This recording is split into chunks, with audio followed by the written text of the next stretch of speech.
My name is Ambrosia Starlight, and I'm the youngest of 7 sisters who are all way prettier than me. My father, the king, has declared war on our neighboring city, Centauria. It was the night of the royal ball, but I was reading alone in the garden, as usual. Suddenly, a tall, muscular centaur appeared. With one hand, he grabbed me by my tiny waist and carried me off into the night. My name is Hoofword, My captor said in a deep, husky voice. Your father is actually a super not cool guy. We centaurs are peaceful. He just wants our delicious fields for real estate development. Wait, was I falling in love with my enemy? We heard soldiers shouting in the distance and ducked into a cave to hide. We will wait here for the night. But oh no, the cave only had one bed. Hoofword looked deep into my emerald eyes. Ambrosia, you are the only one who can stop this war and save both of our worlds. Then he shoved his pulsing into my flipped me upside down as his dripped out of I could barely fit. It was so...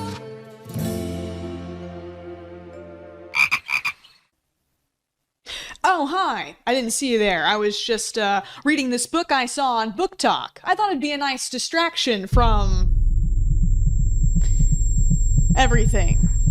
It's not working though. Now I'm just filled with existential dread and an unbridled lust for centaurs. Book Talk, which started out as a small community of online readers, has since exploded into a forum used by millions, with a hashtag powerful enough to launch a book into the New York Times bestseller list, and now it's coming to a bookstore near you, in more ways than one. TikTok users aren't merely reading to stimulate their minds. Nay, these harlots are passing around scandalous tomes, featuring tattooed mafia bosses with a soft side and fairies that 5 of my dirtiest and sexiest recommendations. You asked for it, I'm pulling out the big guns. This is a list of books you should never read because they are so foul and nasty and disgusting. And my God, who would read such a thing? Want some nasty, filthy, disgusting romance books? I got you. It's just mouths and holes just everywhere, and it's incredible. In the past year or so, adult romances or spicy books have rapidly gained popularity online. Book Talk has gone wrong, gone sexual even, with many reading recommendations centering around the amount of spice a book contains. These are the top 10 spiciest books that I've read in my entire frickin' life. Everybody wanted the spicy fantasy recs. These are some of my favorite standalone books that bring on the spicy spice. They do. Does It Have Spice seems to have become the rallying cry of a growing subsection of seekers who have begun to infiltrate other areas of the app. You might have stumbled across Book Talk girlies self-identifying in comment sections, slick with their own fluids, summoned by the presence of a motorcyclist. In fact, Bike Talk and Book Talk appear to have developed a kind of symbiotic relationship with each other. I heard all the rumors about book girls. I have one question. They true? Wrong. We're worse. Maybe it's time you found out. Yes, and us quiet ones are the ones you really need to be aware of. Oh my god, Tracy, you are so bad. I can't take you anywhere. Who says I'm not already a part of Book Talk? How else would I know how to How else would I know how to tease so well? Feral! If you love me, let me ride it! But motorcyclists aren't the only demographic that Book Talk is down bad for. If Book Talk wants more of this, Book Talk can have more of this. They just need to know where to look. You missed an opportunity to add good girl at the end of this. Y'all, don't make me get the spray bottle. Where do you think you're going? Oh, we're not done yet. You were talking all that stuff before you got here, so I just think you haven't been touched by the right person. I thread a hand through her hair and pull her closer, my heart racing. I want to lose myself in her tonight. Who did a good job tonight? Forget forget the spray, y'all need to be spayed. A video format used a lot on Book Talk are these slideshows where people post parts of a book superimposed onto barely related stock images of hot people.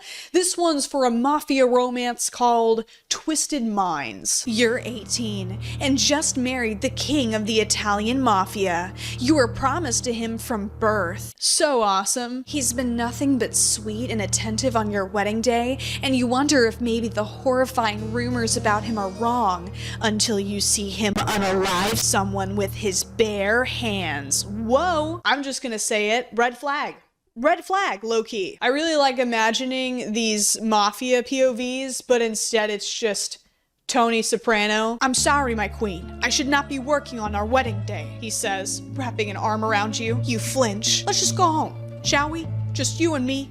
And the ducks in my swimming pool. Okay, I've only watched like one episode of The Sopranos. All I know is that the guy likes ducks and cheats on his wife a lot. But before we continue, I'd like to take a second to talk about today's sponsor, Lelo. It's Valentine's Day, and whether you're cozying up with a partner or a particularly naughty work of fiction, Lelo has the ultimate collection of pleasure products for you with huge discounts that last until the end of the month. Right now, you can enjoy up to 50% off their most popular toys and use my stackable discount code FUNKY15 for an additional 15% off. All of Lelo's products are made from ultra smooth premium silicone and are fully waterproof. They offer a wide variety of high-quality devices that complement all different body types and anatomy. For long-distance couples, the Lelo app can now bring you closer together to celebrate your relationship no matter how far apart you are. Its newest feature, the Love Bridge, allows you to set up discrete chat rooms and manage each other's Lelo app-connected devices in real time. Treat yourself and/or your partner to something a little more exciting than flowers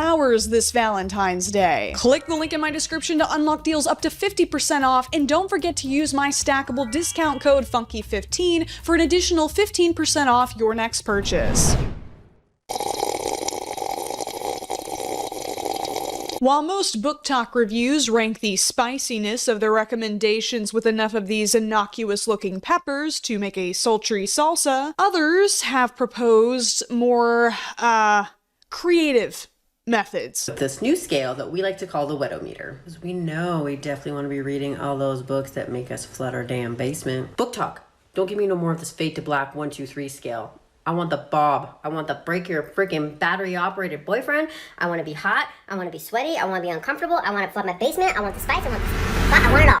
Thank you. That was very descriptive. Really painted a picture into my retinas. But I prefer this little visual aid, the Spiceberg, which is a format that I came up with and no YouTuber has ever used before. At the very tippy top of the Spiceberg where the sun shines, there are no references to places where it doesn't. This is the type of book you could tuck under your arm, skip merrily to Sunday school with, and give Jesus a high five. A little lower, we have books that feature a limited amount of sexual content, but that isn't the main focus of the narrative. Another layer down, we have our adult romances. Her palms are sweaty, knees weak, things are getting hot and heavy type shit. Below that, we have what are called dark romances, which is where things get sticky both physically and ethically. There's on her sweater already, arranged marriage, Italian mob wife spaghetti. Now personally, I tend to bob near the surface with my floaties on, but today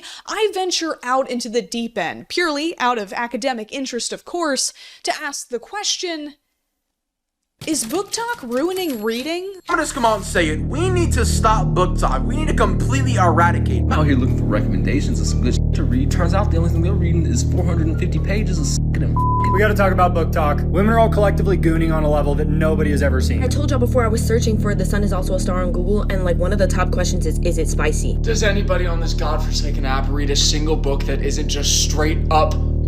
If you've been following the online discourse surrounding Book Talk, you might already know that it's been in the digital doghouse recently.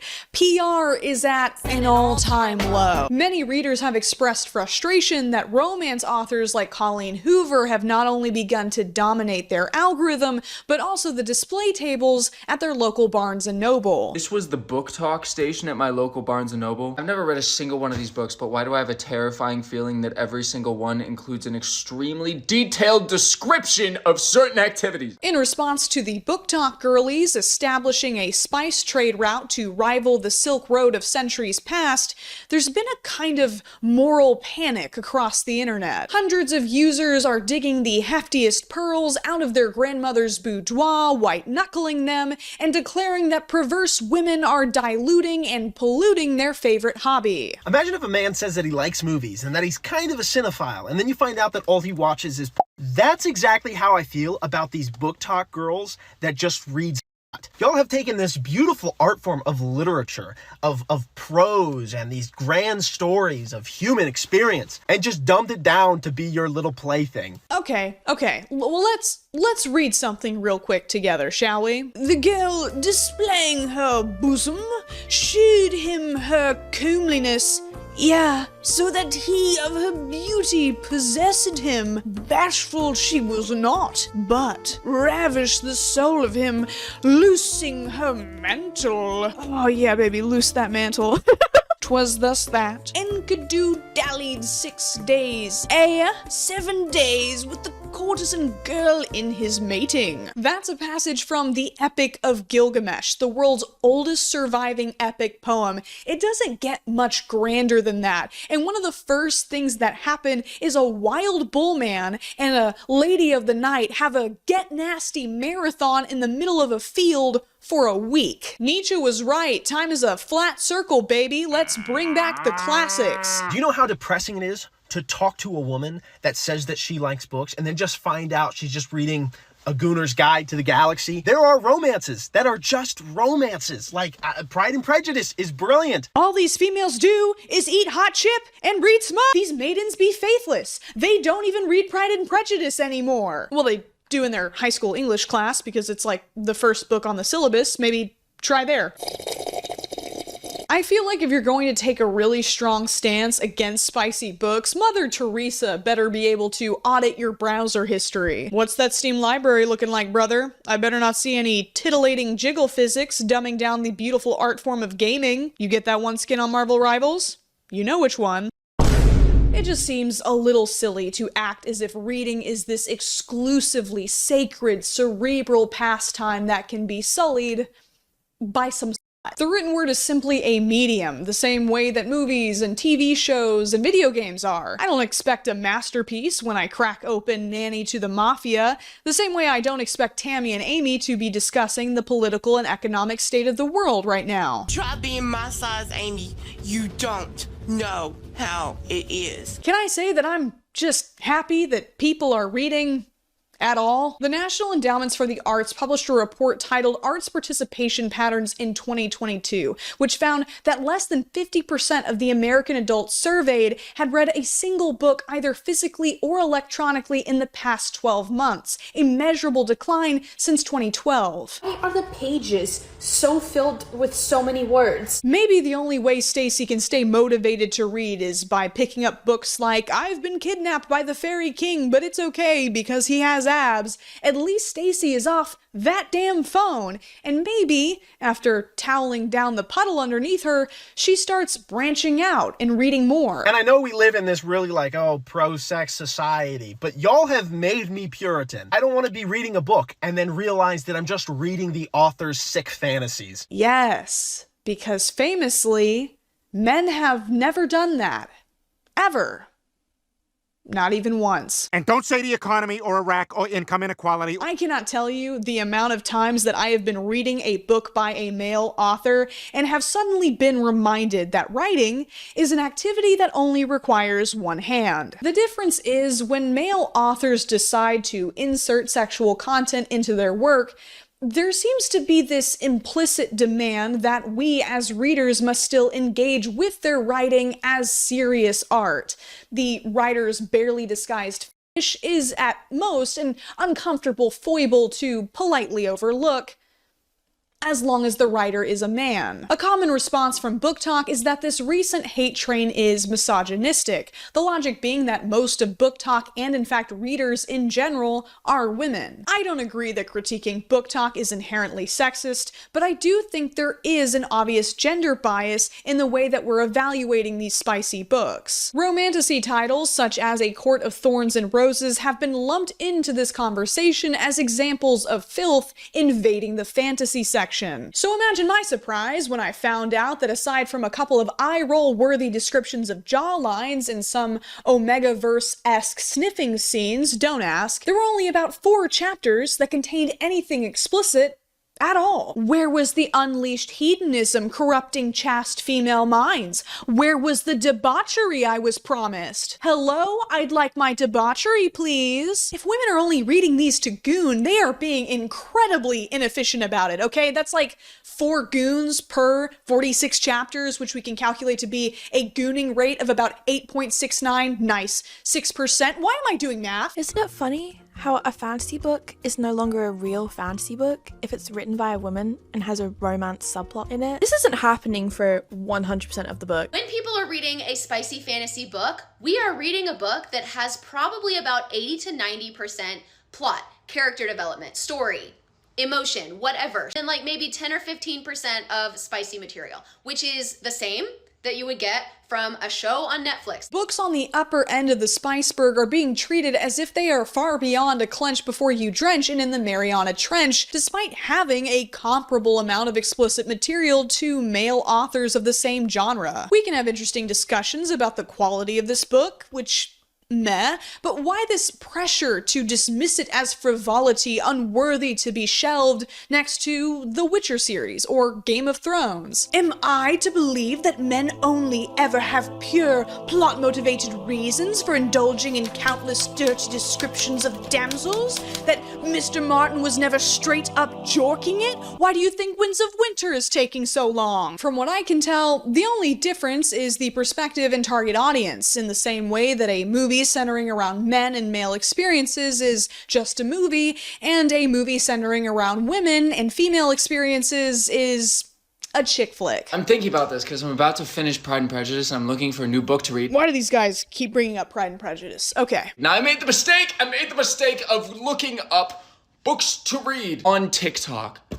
Every single book has spice. I don't want spice. It's weird. I saw somebody reading It Ends With Us on the train at 10 in the morning. It's gotta be an addiction at that point. I want to focus on the word addiction. Now, I'm pretty sure this guy is just making a joke, but I have seen the term addiction used as a sincere accusation multiple times during this whole Book Talk debacle. Many users are equating any interest in spicy literature to a dependence on the hardcore adult content hosted, for example, on a certain black and orange site. I wouldn't know. It's banned in my state. And also, I'm too busy getting laid in real life. Now, I'm a big proponent of moderation when it comes to this kind of thing, no matter what form it's in, especially if you notice it has begun to negatively impact your relationships, the way you perceive other people's bodies, and the way you perceive your own body. But let's not pretend that a moist mom in Minnesota writing about sexy werewolves has anywhere near the scope of harm that a billion-dollar industry preying on countless men, women, and children for decades has. Regardless of our personal convictions, adult content is going to exist. It's the forbidden fruit the masses have the munchies for. That cat is out of the bag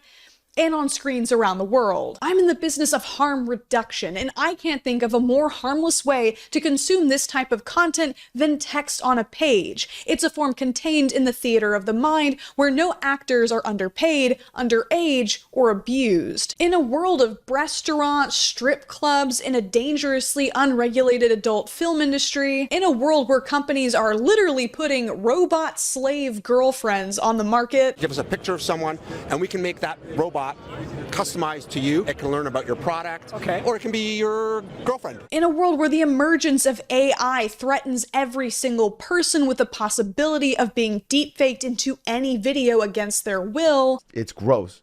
It's gross, and I'm sorry. I really am.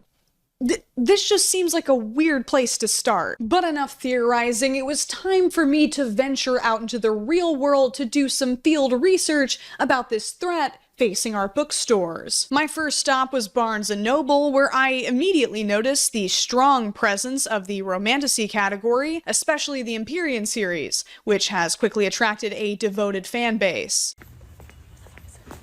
I'm looking for a book. Yep. Why? I'm sorry. I was literally... The Rebecca Yarros? Uh-huh. Yes. Why? I was literally on the Target app at 3 a.m. No, I'm gonna cry. It's not here. No, we have none. None. None. You can tell that was the seventh middle-aged white woman that Target employee had to talk down from the ledge that morning. As I had been warned, the book talk table was almost exclusively stacked with saucy novels. However, I couldn't help but notice the table at the very front of the store carried several titles that had recently been all over my For You page. Wednesday's Child by Ian Lee, My Husband by Maud Ventura, and Blackouts by Justin Torres. TikTok's influence had also helped to push these novels all the way to the door, even if they weren't labeled that way. You see, this is the book talk I know, the one that has consistently served me literature across a broad range of genres. While the community has become synonymous with sinful reading in the public eye, I had to actively seek out its spicy side. But if you've made no effort to curate your feed, I'm sure every book talk tagged video you scroll across feels like a visit from the Goon Squad. Social media as a marketing tool is here to stay. These books about hotcakes are selling like hotcakes for a reason. If you don't like that, the most effective way you can change that is to interact with the countless book talk creators talking about books you do like or contributing content of your own. Instead of bitching on the internet, make the internet your bitch. Pop your for Kafka, and may the algorithm be ever in your favor. I do have to admit that Barnes & Noble had more spice than I was expecting, with an entire shelf dedicated to just hockey romances alone. Seriously, I do not understand this obsession with hockey players. Oh look, women are reading Pride and Prejudice. One hockey romance in particular has been receiving a lot of attention lately. Icebreaker has a much higher goon to chapter ratio, sitting at a whopping 22%, but its pastel illustrated cover has been accused of being misleading and even dangerous for children. This is the cover of Icebreaker. If you showed this to most parents, like if a kid walked up to you and was like, "Hey mom, can I get this?" It kind of looks like a normal little romance, right? Why does this book look like it's written for children? It's a cartoon! This is a cartoon. Icebreaker. A novel. This looks like it's for kids. Ugh, gosh, it's almost like there's an entire saying about judging book covers. Hold on, it'll come to me in a second. I don't think any normal person likes the idea of a middle schooler coming into contact with spicy books, but I feel like this line of argument breaks down pretty quickly, because I could mention another genre with deceptively innocent looking cartoon covers, but y'all aren't gonna like it. Oh, thank God, my 12-year-old didn't pick up Icebreaker and is instead perusing this wholesome text. Do you like big girls? Thick with 2 C's edition. Haven't the last couple of generations fought so hard to break the stigma here in the West that animated media is only for children? Are adult cartoons like Rick and Morty, Family Guy, and South Park also on the chopping block? What does an adult book cover even look like? Does it have to have photorealistic people on the front doing number 17? The spread eagle. I promise, I'm not trying to be purposefully obtuse. I get what these people are saying, but at the same time, do you see how difficult it is to start drawing these hard ethical boundaries? Parents still need to be parents. In 2025, it takes one Google search to protect your kid from reading something they shouldn't. My Barnes & Noble has a very clearly designated YA section, and so did the Target nearby, though it contained even more dangerous material for the spongy adolescent mind than hockey players who puck around. I don't know why I expected anything from Walmart. They had Diary of a Wimpy Kid right next to Stephen King. Percy Jackson was just a few inches away from a super dirty book. Did you know a guy gets drunk and impregnates his own daughters in this one? Give a warning. Put these in a separate section of Barnes & Noble. Could stores be more responsible with their organization and creators more transparent with their promotions? Absolutely. But this isn't a book talk exclusive problem, and when we start talking about regulations, logistics get messy. Who determines what books are inappropriate and where they're allowed to be, and what criteria do they use? To be clear, you don't have to like Icebreaker.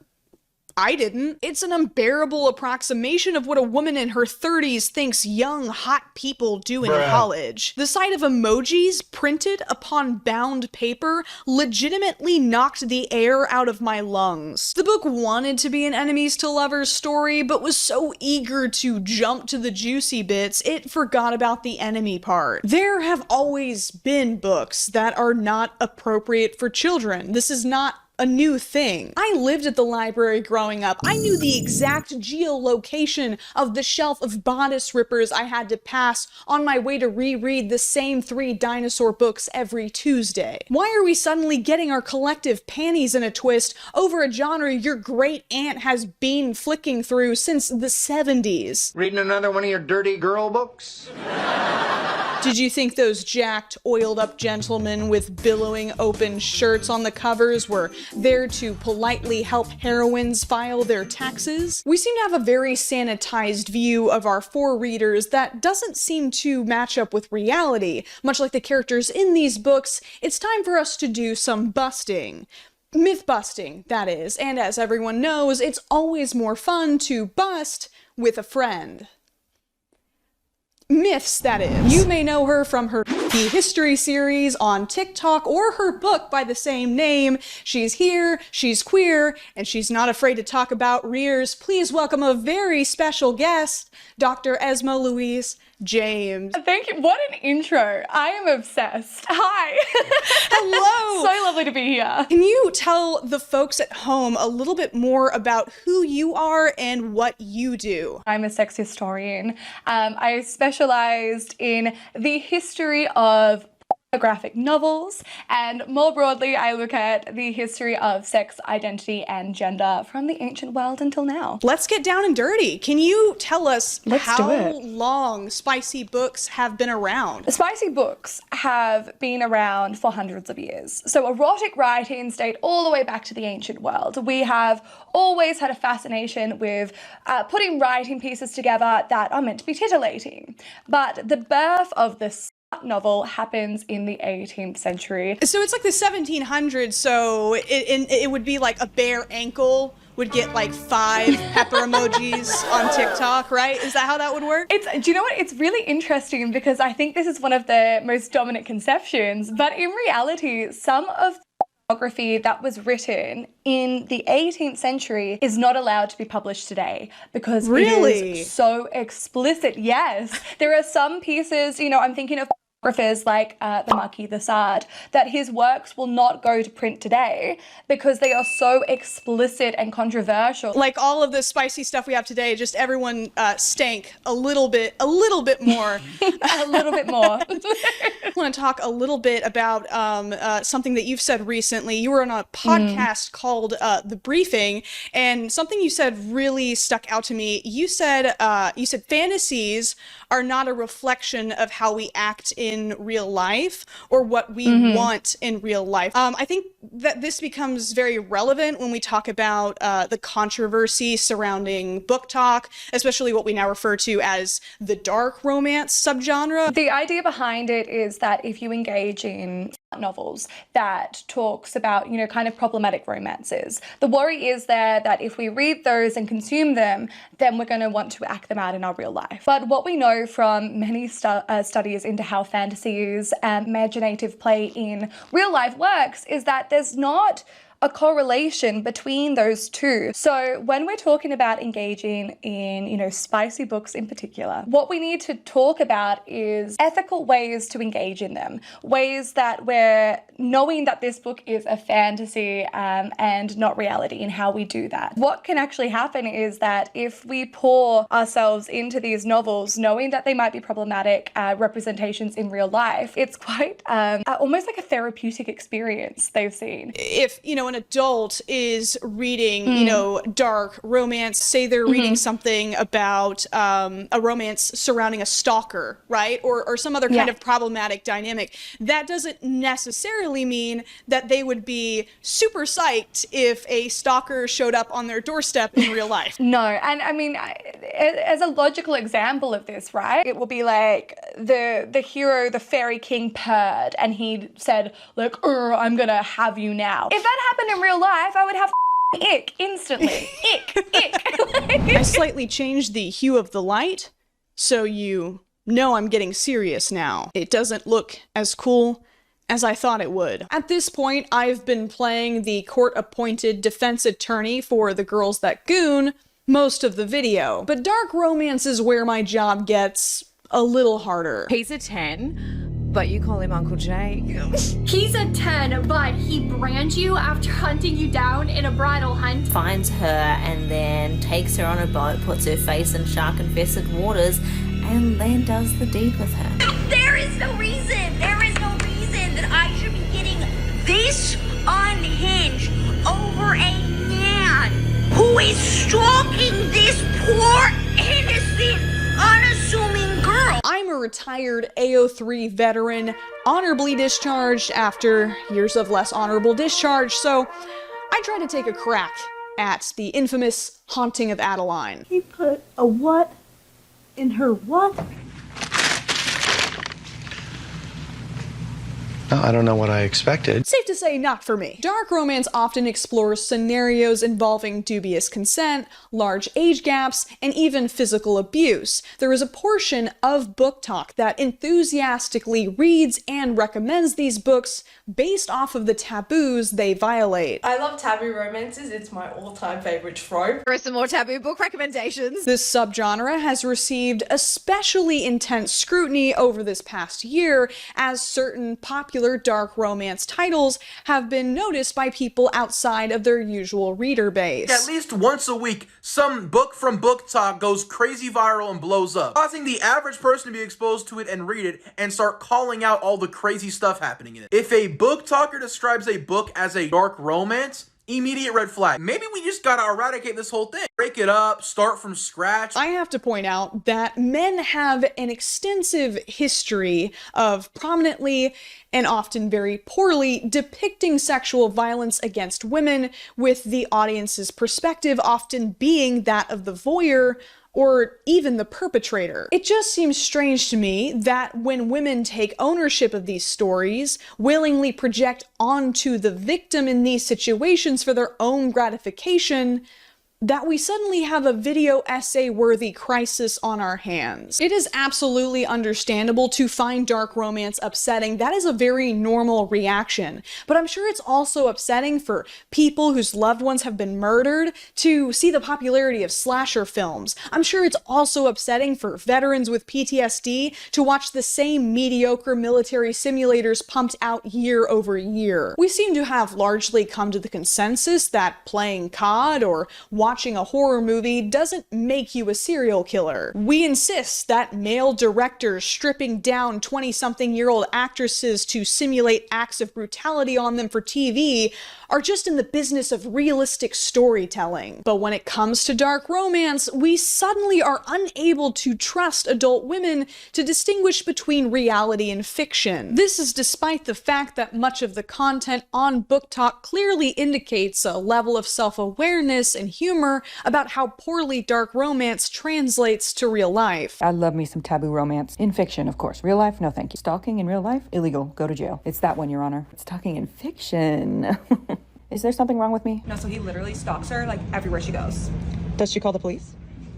No, because he counts her freckles and makes her waffles in the morning. If you're someone who struggles to understand why any woman would be attracted to this type of book, that's okay.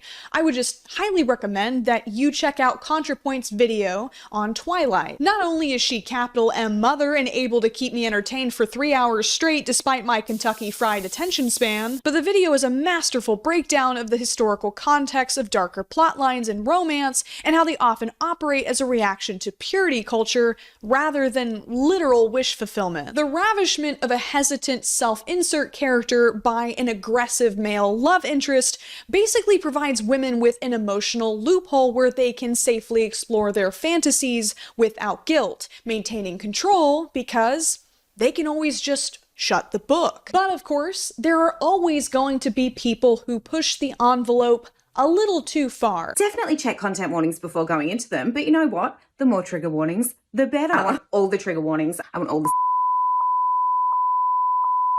everything. No one likes the guy who brags about watching a Serbian film. No one likes the true crime girly who sells Dahmer is my daddy shirts on Etsy. In the same way, I think there are a lot of book talk creators who could approach this category with a lot more sensitivity. I mean, do we really need to get tattoos of the my step uncle and step cousin snap, crackled, and popped my back like a glow stick in the woods book? Come on, y'all, let's dial it back some. Every few years, the general public stops in its tracks to examine something that women like, and then have extended debates on whether or not they should be allowed to. This happened with 50 Shades of Grey. Before that, it was Twilight, all the way back to, of all books, Pride and Prejudice. Erotic literature, when it started, was quite elite, well-educated men who often wrote pretending to be a woman, which I find fascinating in itself. That's, really how the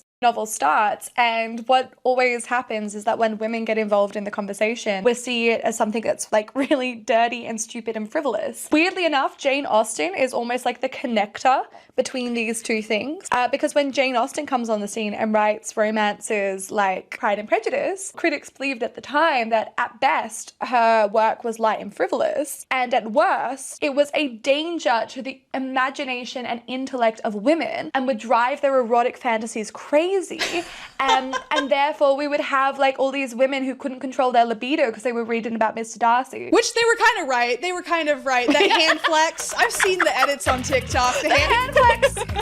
If I can be the friend who's too woke for just 1 second, I don't think it's a coincidence that we're seeing yet another cycle of this intense scrutiny towards what women read during a rise of conservatism in politics and media. That's not to say that any and all scrutiny towards book talk is motivated by conservatism, don't get me wrong. It's entertaining to on book talk recommendations. A lot of them are badly written or rely on shallow tropes and probably belong on Wattpad instead of in a bookstore. But some of y'all are going full on Fahrenheit 451 over some freaky fairies, and NGL, it's kind of scaring me a little bit. If you're gonna read something, read The Room. Now is not the time for all that. Leave me alone! I think a lot of critics of book talk have very noble intentions, but right now there are people in power who are all too happy to use excuses like, we need to protect the children, and women are reading dangerous books, to restrict access to anything that violates their ideological convictions. This isn't me fear-mongering, this isn't me being alarmist, this has happened before. And it can happen again. When a significant portion of the US and its governing body view queer identities as automatically obscene, censorship becomes a slippery slope. This isn't to discourage anyone from thinking critically about what they read, just be careful that your personal discomfort doesn't leave you vulnerable to a narrative that justifies bans that extend far beyond what those nasty TikTok girlies get into. Like, maybe we could all just keep our voices down. At least for, like, the next 4 years. They might hear us. Yeah, well, I can hear you. Oh. It's 3 o'clock in the morning. This video is supposed to go up in like 2 days. Yeah. Is that why we got stress acne? Hey now, watch it. We got these Girl Scout cookies yesterday. You couldn't make it last one night. Oh, God forbid I support the youth. Yeah, Samoa's more like you wish there was Samoa in here. Get out! Go to bed!